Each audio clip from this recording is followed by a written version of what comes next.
Today, I want to speak specifically to those of you who are Christians. Is there a disconnect between your beliefs and how you treat the people you go out with? Hey, this is Todd. Welcome to the Thrive Singles Podcast. Whether you're single again or still single, stop hating being single and learn to thrive.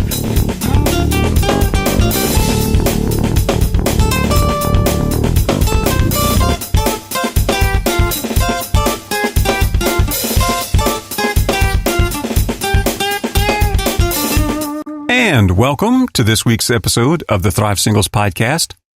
Thank you so much for choosing to spend a little time with me today. And thank you especially to those of you who have subscribed to the podcast or the blog.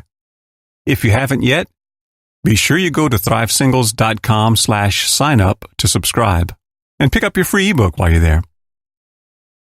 Most weeks, I speak to you simply as someone interested in your well-being. I really do want to see as many singles as possible thriving and living a fulfilling, exciting, well-adjusted, drama-free, heartbreak-free life. This week, I'm talking specifically to those of you who call yourself Christians. I talk about things like purity and abstinence from time to time, but I try not to get too preachy too often. So please bear with me if I get a little preachy this week. If I do, it's because I think this is important. To start off with, as your brother in Christ, let me ask you a few questions. Have you excluded God from one of the most important aspects of your life? Is there a disconnect between your Christian beliefs and your dating habits? Do you honor God in your interactions with the opposite sex? Unfortunately, today in our society, purity and abstinence have fallen out of fashion. I can understand that non-Christians get caught up in the changing social mores and progressively liberalized moral standards. I mean, how could more sex and less commitment not be a hit with most people, right? What I can't understand is how easily single Christians get caught up in this. I mean, being a very sexual person myself, I do understand the appeal of it, but do we live our lives according to what appeals to our human nature, or by what God says is best for us? You know, satisfying your sex drive is fairly easy. It's easy to give in to and easy to justify.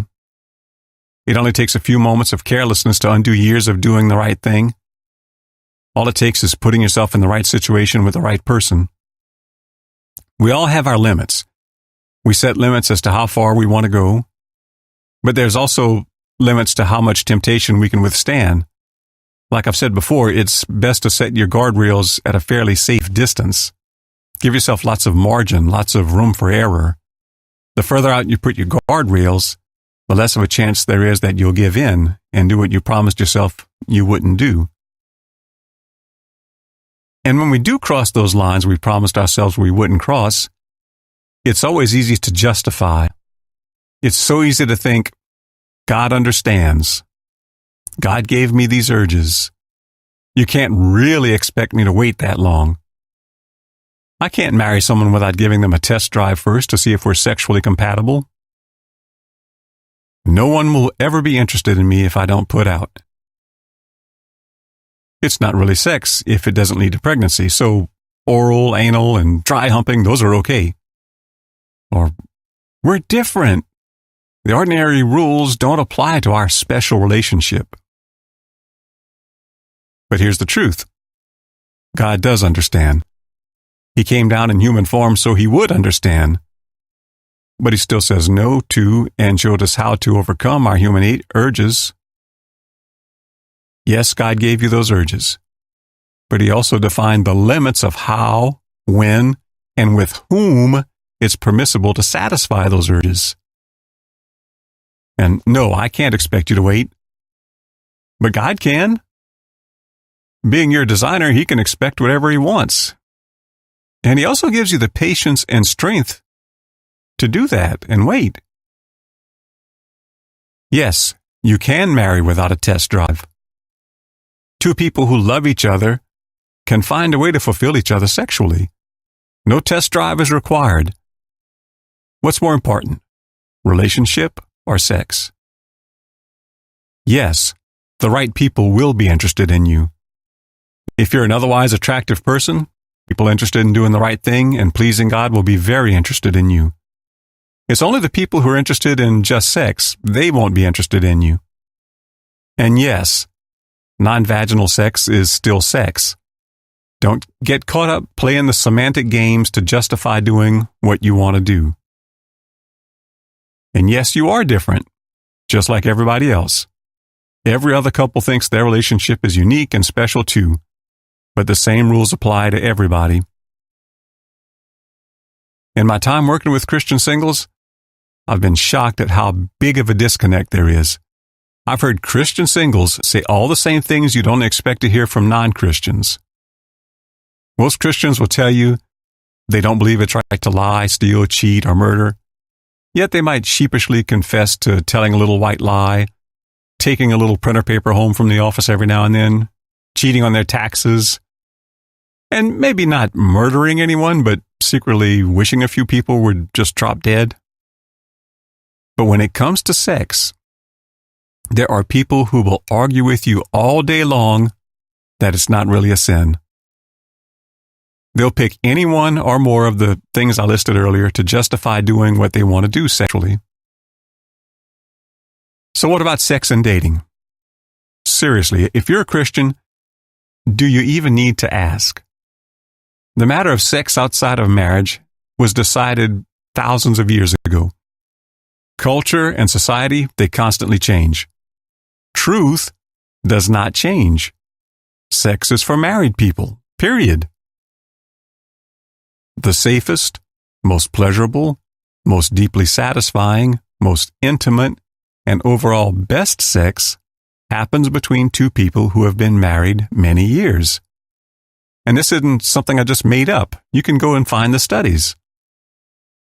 The data says that couples who report having the most fulfilling sex lives are those who have been married a long time. There's a reason God asks us to abstain from sex until after we get married. It leads to better outcomes. Even putting aside for a moment all the moral and spiritual aspects of it, just knowing that saving sex for marriage leads to better sex and safer sex should be enough to make waiting worthwhile. Plus, you avoid all the negative consequences of sex outside of marriage. When it comes to sex, it's all about the context. Like Tony Evans says, fire in the fireplace is beautiful. Fire in the drapes is a disaster. And yet, many Christians insist on doing it their way.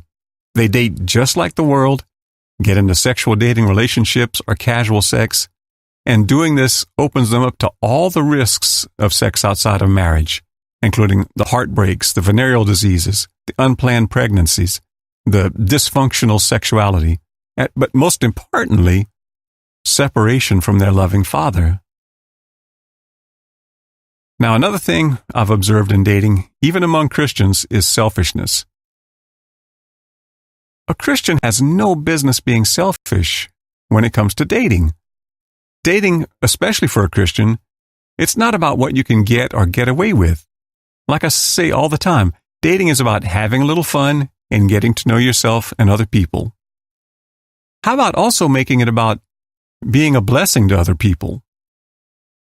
How about when dating, making it your aim to leave everyone you go out with a little better off than they were before they went out with you? Don't leave a trail of broken, bleeding hearts in your wake. Try to build people up instead of taking advantage of them. And I know it's cliche, but seriously, ask yourself, what would Jesus do?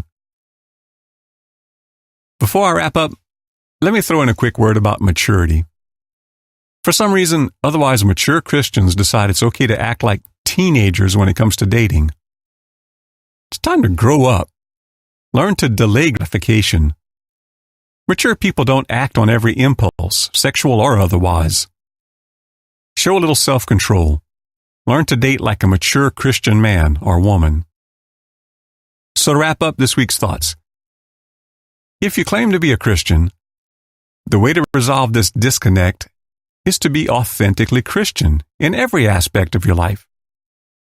Honor God in the way you use your time, manage your finances, use your gifts and talents, treat your body, and the way you treat others.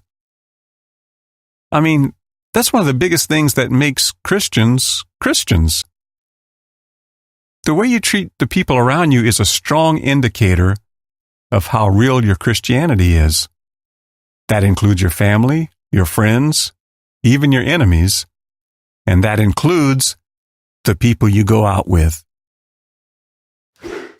I hope you enjoyed this week's podcast. See you next week. Till then, be sure to subscribe and go check out my extensive archive of past posts at thrivesingles.com. And thrive on.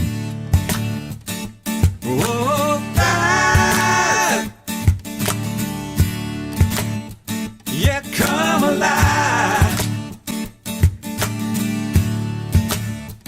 There's more to life.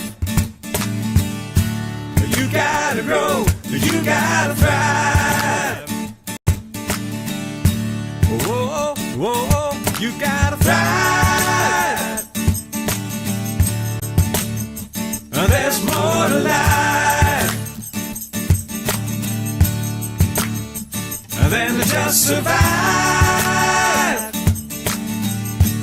You gotta grow, you gotta thrive.